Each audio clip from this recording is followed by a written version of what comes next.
hello, and welcome in for Below the Rim Basketball episode number 31. I am Quinn Carey. Thank you so much for being here. If you're joining me today on YouTube, it is greatly appreciated. As always, make sure you like this video, leave a comment down below. I'd love to get your takes on my takes here. And if you haven't already, make sure you subscribe to the channel. It's at Quinn Carey Talks here on YouTube. Also at Quinn Carey Talks over on TikTok. If you are on that platform, go check out some of that content.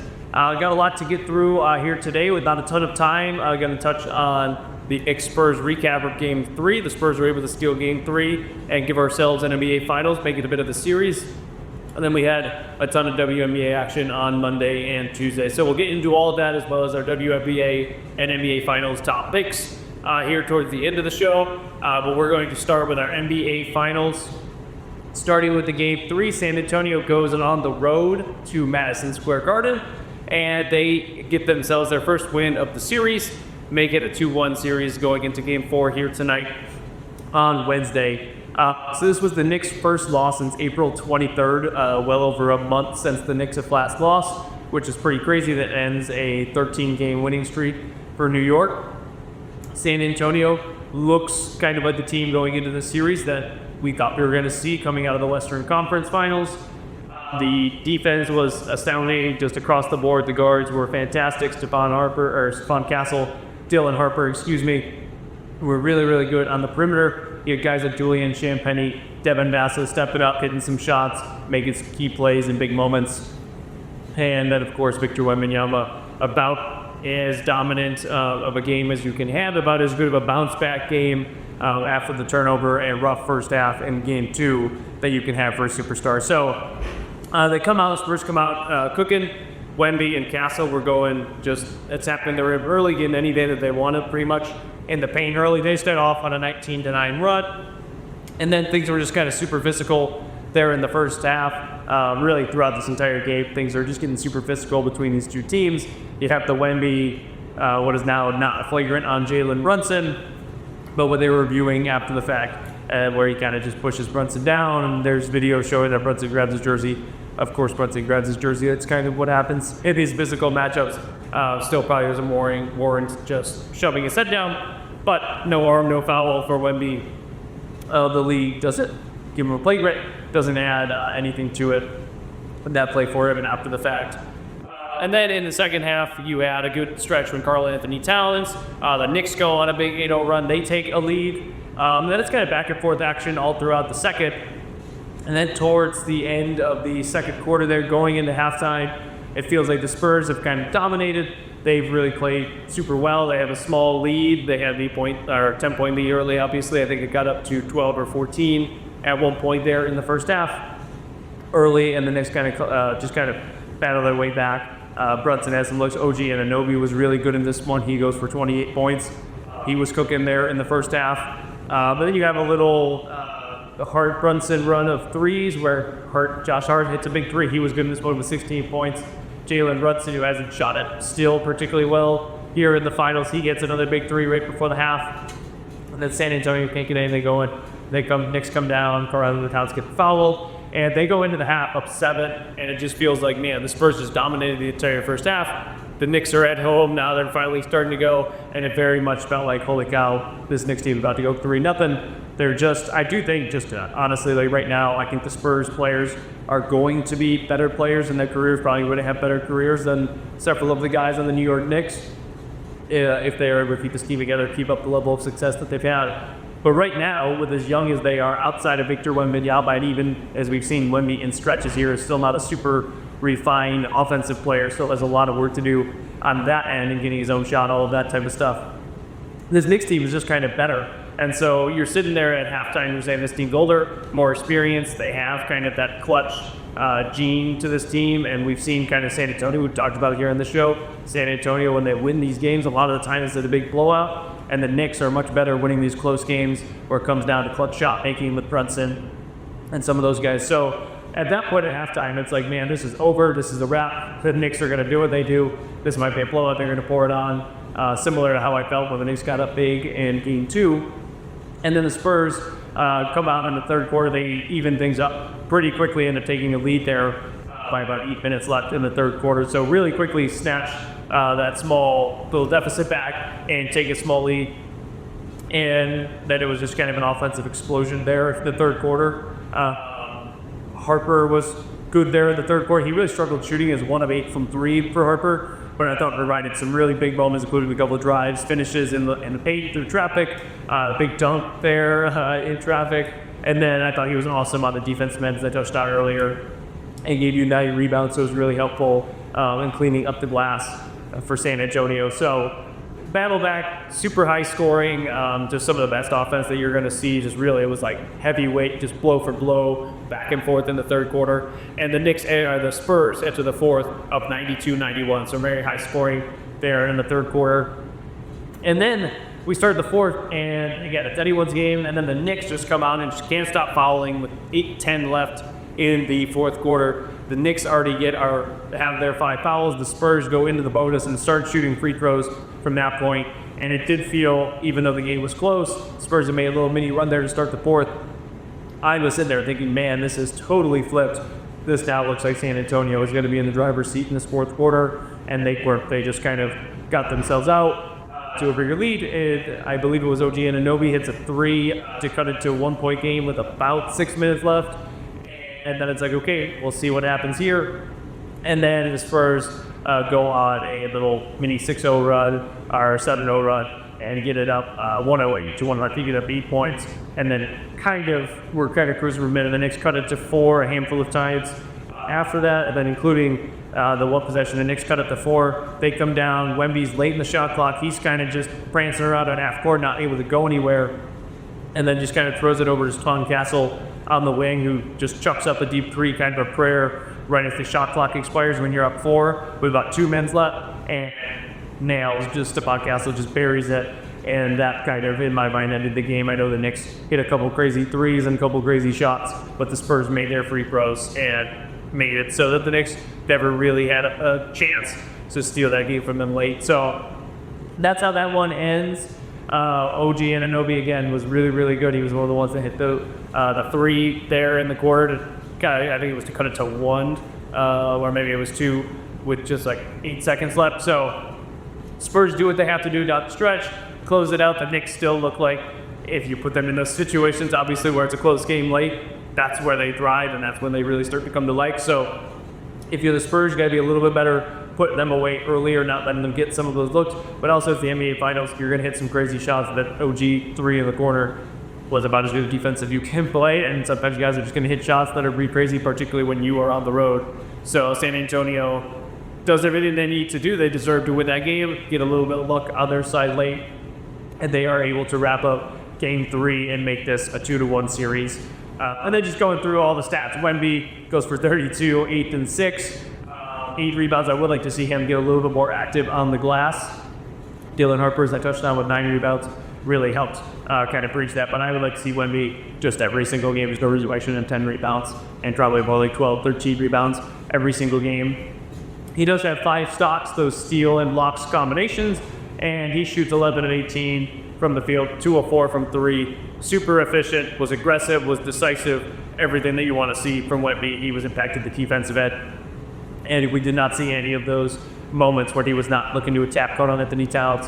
Felt like at least a little bit scared moment. He gave 2 in the first half. Saw absolutely none of that. Wemby, I think he's just kind of cut from a different cloth, as we are seeing here. So he was fantastic.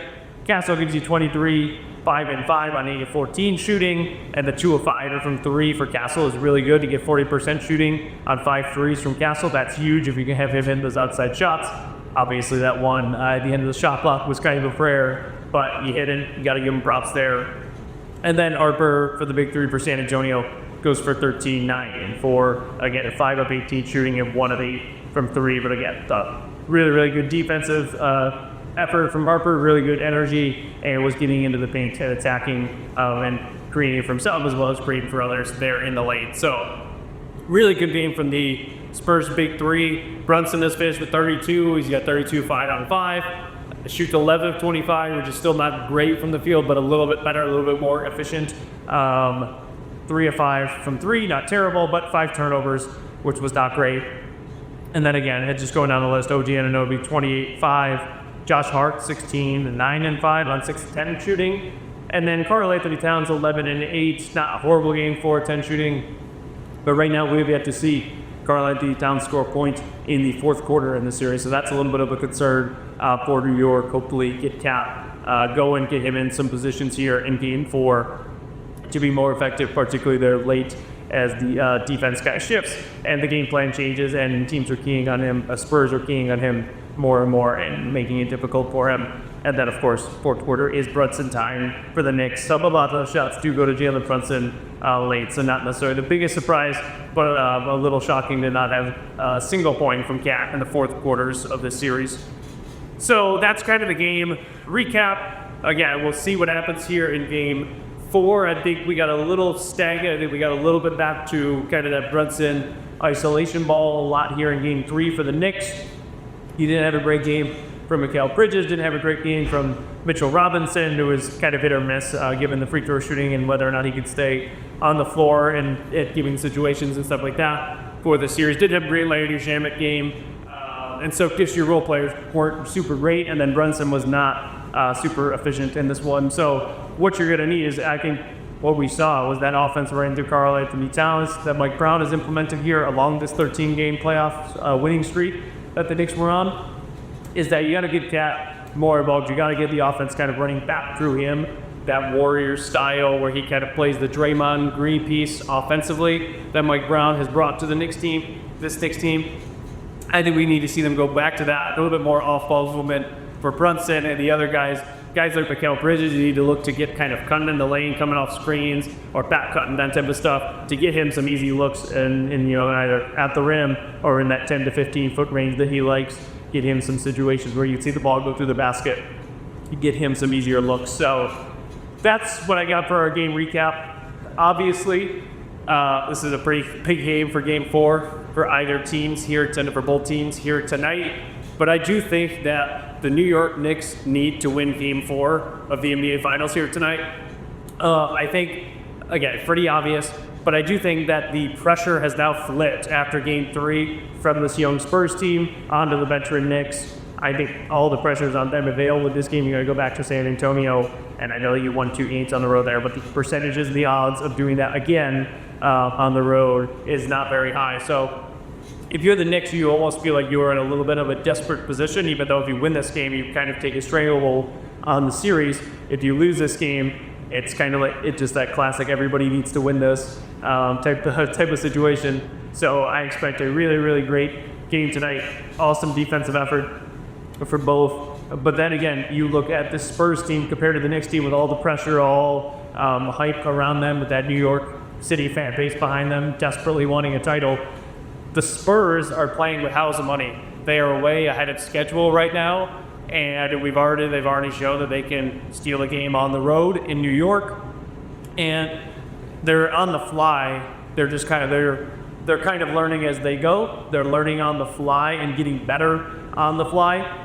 And then, as I just touched on, Wemby feels like he's kind of built from a different cloth, has a different mentality of some of the great all-time players. And so you don't want to give them a chance to go back to San Antonio with the series tied up. New York is going to have to shoot it much better. Jalen Brunson is going to have to be much more efficient in game 4. Karl-Anthony Towns, we have yet to see him score a point in the fourth quarter of this series, so they're going to need more out of Cat late in these games. And the Spurs role players were just better than the Knicks role players in game 3. So the Knicks and New York are going to need the role players to step up, and you're going to need your stars to shine in this one. It took 27 years for the Knicks to make it back to an NBA Finals since the last time that they made it to this point, and it's taken them over 50 years since they last won their last championship. So this is, you just never know if you're New York. You never know when you're going to get back to the situation. This is their best chance to win a championship in over 50 years. And so I think that the New York Knicks have to get it done, have to win game 4 here, and go back to San Antonio up 3-1 with a chance to close out the series. And again, I picked the Knicks in 6, so we'll talk about that here in just a second. This would be a huge win for that prediction for the series. So I do expect the Knicks to show up. I just think that all 3 of these games have been great, have been super close, and the Knicks were just unable to finish off that game 3 like they were game 1 and 2. So I think at home, I think they're going to be a little better. And Brett is going to be a little better. Bridges, those role guys, I think are going to be a little bit better there tonight at home. And I think that the Knicks are going to get this done. But I think it's huge that they do, and super pivotal if they do. Otherwise, San Antonio is in a great position to steal this series and win their first championship since the Tim Duncan era and Wemby's first championship. So we will see all that happens there. I am going to shift things just a little bit. I've been doing our top picks. I've been doing NBA and WNBA at the end of the show. I am going to just do this at the end of our NBA segments. I'll do our NBA top picks so that WNBA, you can have your full separate show. If you are somebody that listens to one or the other, you can just fast forward and not miss any of your content. So for our NBA Finals top picks, we had a 2-0 game 3, and here going into game 4, we are now 24-17 for the NBA playoffs on our top picks, which is pretty dang good, I would say. If that would, I believe that would be profitable if you were to be taking these. And we have the Spurs win in game 3. We had them plus 1.5. And then we had Julian Champagnie over 2.5 threes. Both of those hit in game 3 to bring us to 24-17 for the playoffs. And then for tonight here in game 2, I just kind of touched on it, but I'm going to go with the Knicks minus 1.5. I think the Knicks are going to win this game and make it a 3-1. I predicted that they're going to win the series in 6 once again, and I think that they are going to close this one out, be much better at home. And I think they're just going to understand the moment. This, the Villanova Knicks that won the NCAA championships twice. I think they're going to recognize this moment. They missed an opportunity there in game 3 to really take the stranglehold, put the foot on the necks of the Spurs. But I think they have that opportunity to get one of the games at home that they need. Get this game tonight here in game 4, and then you have a chance to either close it out on the road or come back to Madison Square Garden with a chance to win a championship in front of your home crowd, which would be pretty remarkable. Would also go a long way for my prediction for the series. So I'm going with the Knicks minus 1.5, and then I think Karl-Anthony Towns is going to be a lot better. And I'm going to take Karl-Anthony Towns over 17.5 points. So Cat over 17.5 points. I think they're going to get back to playing through him like they had been during that winning streak. I think they're going to get back to that a little bit more. And then Cat is averaging 19.5 points and 12.5 points rebounds per game in this series. And he hasn't scored a point in the fourth quarter, as I have touched on here a couple times now throughout the show. So he's been able to do that. I think they're going to get him some looks in the fourth quarter and get him some opportunities to be much better. And I think Cat's going to go over 17.5 points, and I think the Knicks are going to win and cover that 1.5 point spread. So we got Knicks minus 1.5, Cat over 17.5 points for your NBA top picks. That's all I got for an NBA Finals content here. We are going to shift over right now and touch on all of our WNBA action. So if you are joining for our WNBA show, hello and welcome in. This is Below the Rim Basketball episode number 31. I am Quinn Carey. If you are joining here on YouTube, thank you so much. As always, it is greatly appreciated for you taking the time out of your day to be here. Make sure you like this video. Leave me a comment down below or on previous videos. Would love to get your takes on my takes. And make sure you subscribe to the channel. It's at Quinn Carey Talks here on YouTube, at Quinn Carey Talks over there on TikTok. So make sure you go check out some of that TikTok content if you're on that platform. We're going to be talking our WNBA action from Monday night and Tuesday night, and we'll give you guys a little deep dive here at the end of the show on our top picks and do my predictions for some of the games here on Wednesday night as well as Thursday before our Friday show. Going to get right into it. The Lynx continue to dominate, so we're going to start with the game of the night in the WNBA. What should have been the game of the week, game of the month, was kind of a stinker and a disappointment. You had the Minnesota Lynx hosting the Dallas Wings. Olivia Miles versus AZ Fudd. Olivia Miles versus Paige Beckers. These young, super talented guards going at it. AZ Fudd, Olivia Miles, obviously the top 2 picks in this year's WNBA draft. And the Minnesota Lynx just boat crazy, blow the doors off the Dallas Wings, win 100-76.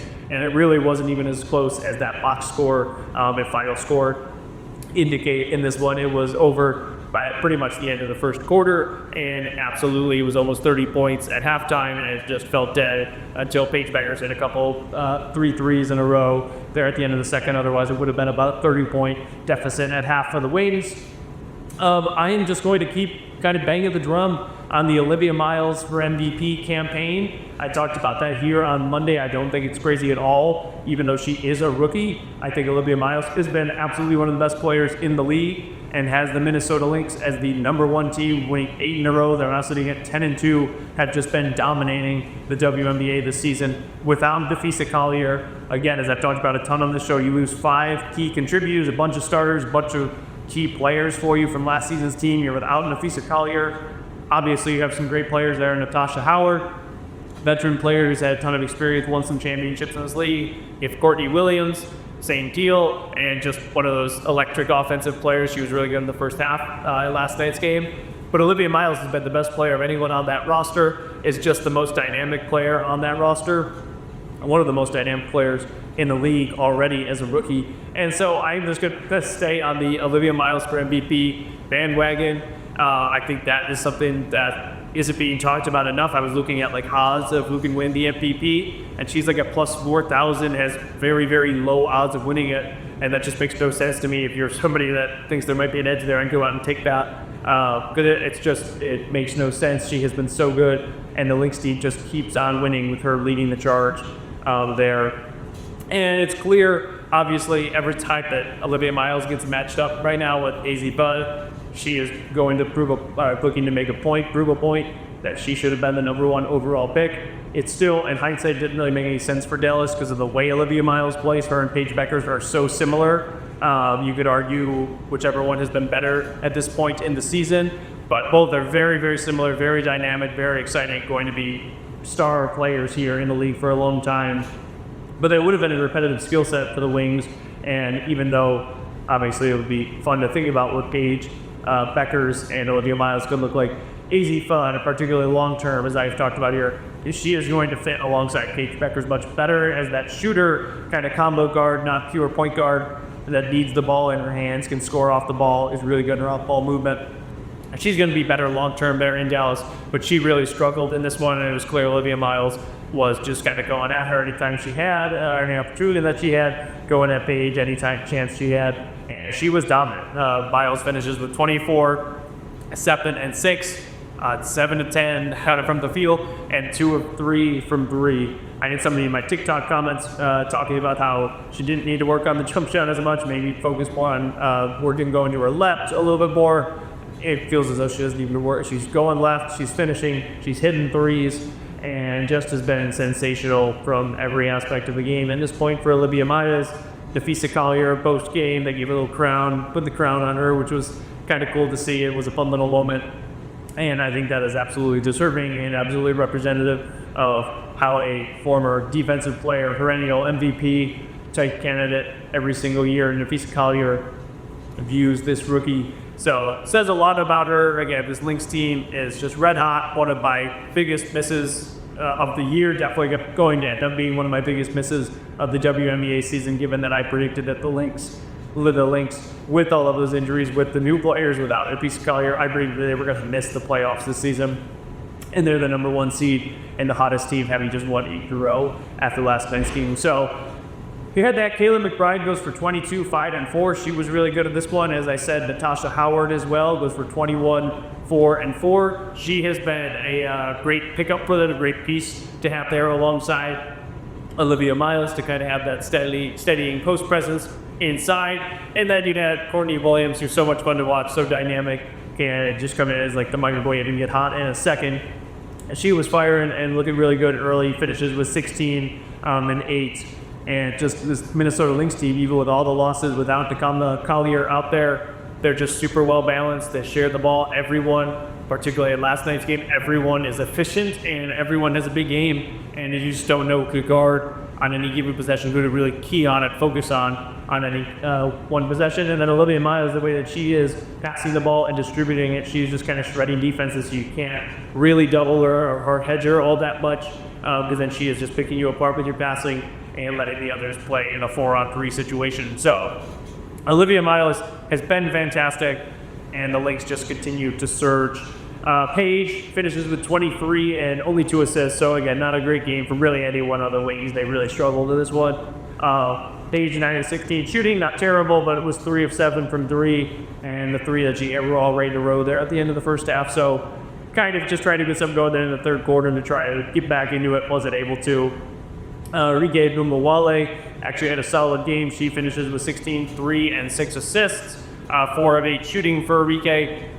And then AZ Fudd, again, as I said, really struggled. Only 6 points, 2 3-pointers, 0 rebounds, 0 assists, 2 of 12 total shooting with 2 of 6 from 3. So tough game from AZ again. Going to have some ups and downs. Olivia Miles, similar to Paige Beckers last year, feels like a bit of an anomaly. And a rookie this season where she has yet to kind of have a bad game, has just been super steady and almost just getting better every single game that she's played so far. But now they're not uncommon at all, particularly in that type of situation on the road, to see AZ Fudd struggle a little bit. I'm not worried about the Dallas Wings. They're way ahead of schedule. They're playing much better than expected at this point in the season.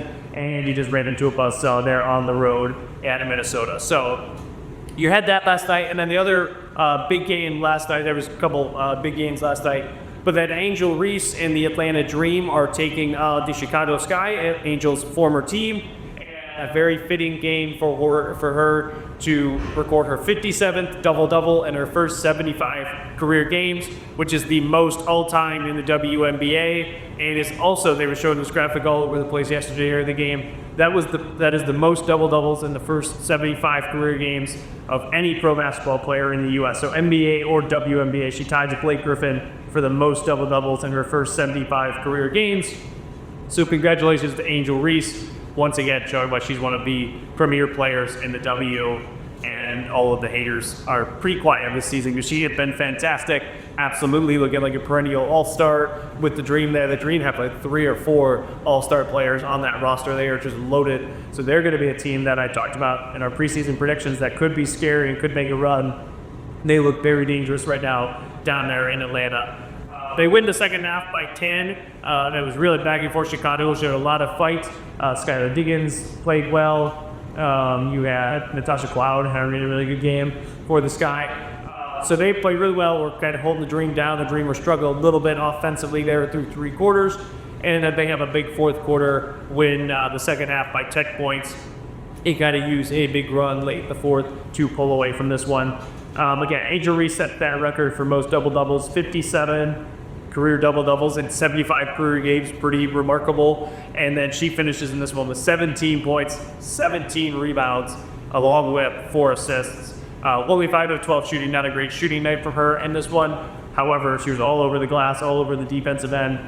She hits 1 of 2 from 3-point range. So her 3-point shot has really improved. We see her be willing to take that shot, stretch the floor a little bit more in this season for the Dream. And so that's been huge for her.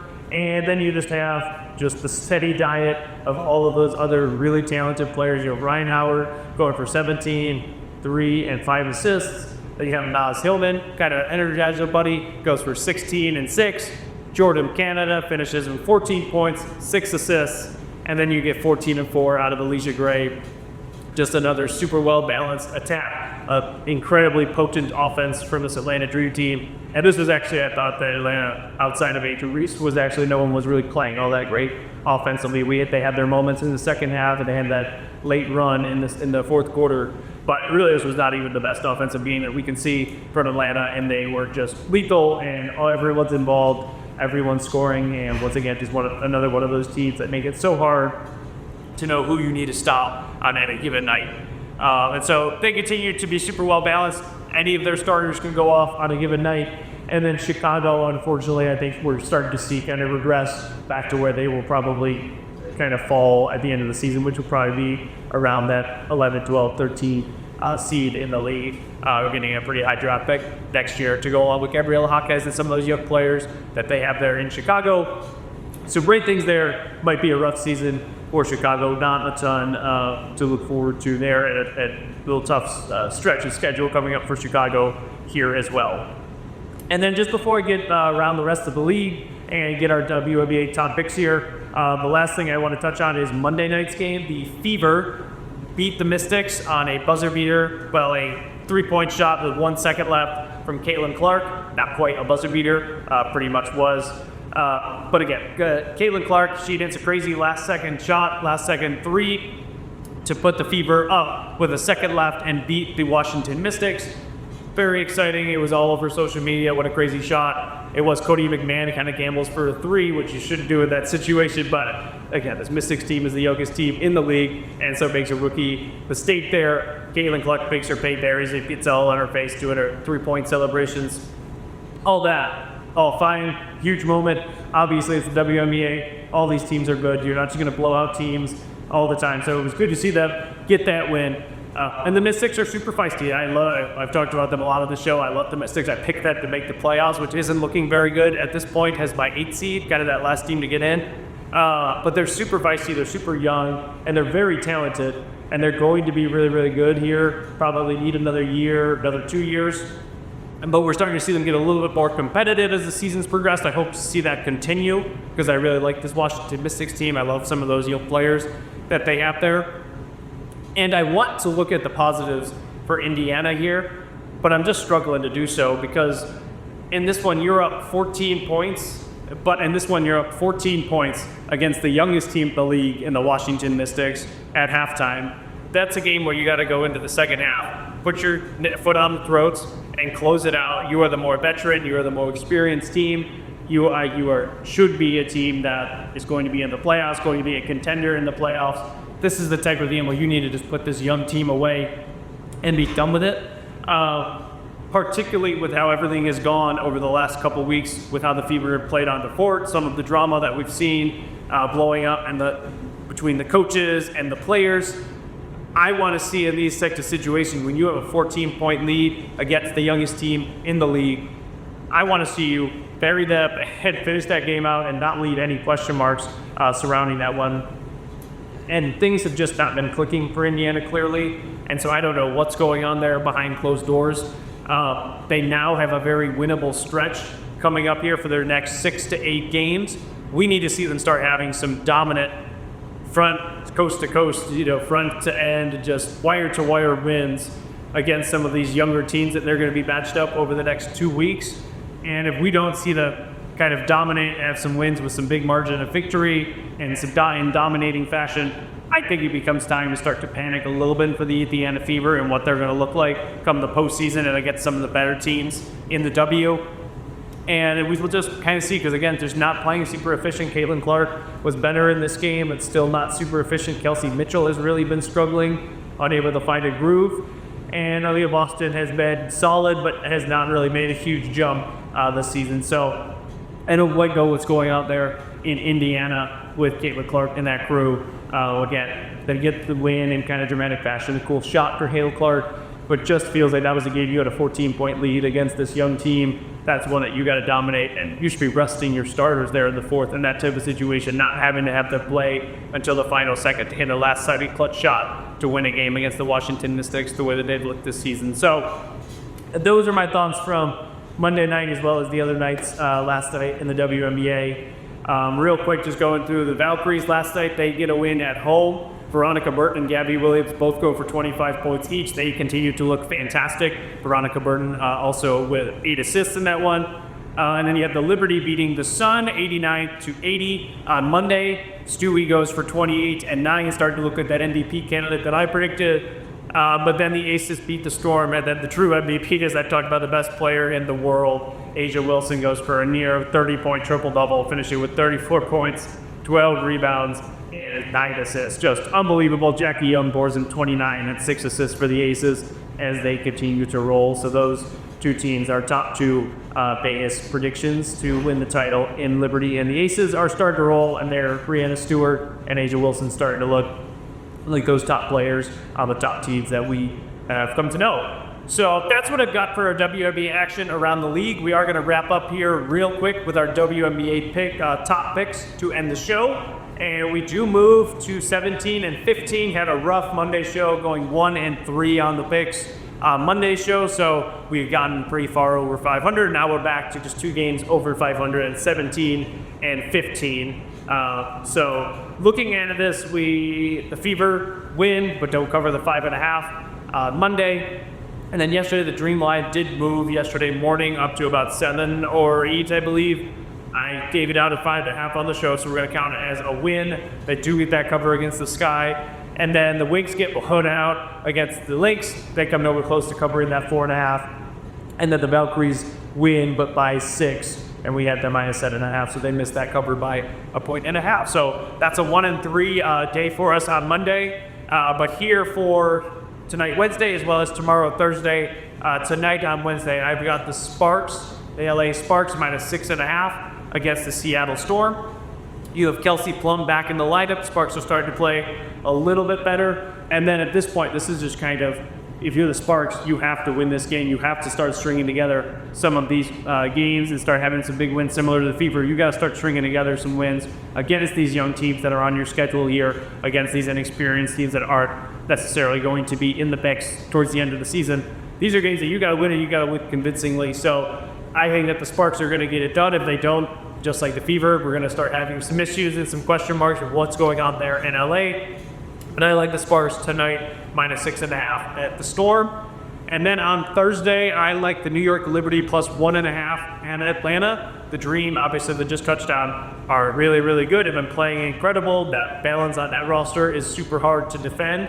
But I think the Liberty are starting to surge as well. I think Brianna Stewart starting to play like that MVP type candidate that I predicted. And she's just been on a heater, and the Liberty are really starting to look like that championship preseason odds favorite to win the title. So I like the Liberty here. I think just kind of zigzag to game to game. This is going to be a tough spot for Atlanta, having played several tough games here and a close one in Chicago. I also didn't think they looked particularly great against Chicago. So if they look like that against New York, they will definitely lose this game. So I'm going with the New York Liberty +1.5. And then also on Thursday, I'm going with the Aces -8.5 at the Portland Fire. And the Aces are just playing incredibly well. Obviously, I just touched on what Angel Wilson just did over in Seattle, going bananas. I think she's kind of like on her MVP campaign tour right now, going around the league. And this will be her first time ever playing at the Moda Center up there at Portland. So I think she is going to give those fans an absolute show. Showed up with the best player. The W is for her first time in Portland, which I'm excited to watch that game, see how fans react and receive Asia Wilson up there. I think it's going to be an absolute show. So I like the Aces winning big at -8.5 on Thursday against Portland. So recap of the WNBA Top Picks real quick. We got the Sparks -6.5 here tonight on Wednesday, the Liberty +1.5 on Thursday, and then the Aces -8.5 Thursday as well. So those are our WNBA Top Picks. That's all I got for you guys here today. If you were joining me here on YouTube, as always, thank you so much. It's greatly appreciated. This has been Below the Rim Basketball. I am Quinn Carey. Make sure you throw this video a like, comment down below. I'd love to get your takes, my takes here.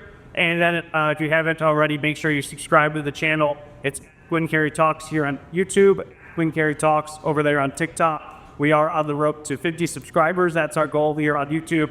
We are currently at 49. We lost one over the weekend. I've been gaining one last night. So we're still sitting at 49, trying there to get to 50. So make sure you subscribe to this video if you haven't already. All right, everyone. Thank you so much for being here. We will be back on Friday to recap Game 4 of the NBA Finals and look ahead to all of our action this coming weekend. Thank you so much for being here. It's been Below the Rim Basketball. I am Quinn Carey, and we will talk to you guys soon.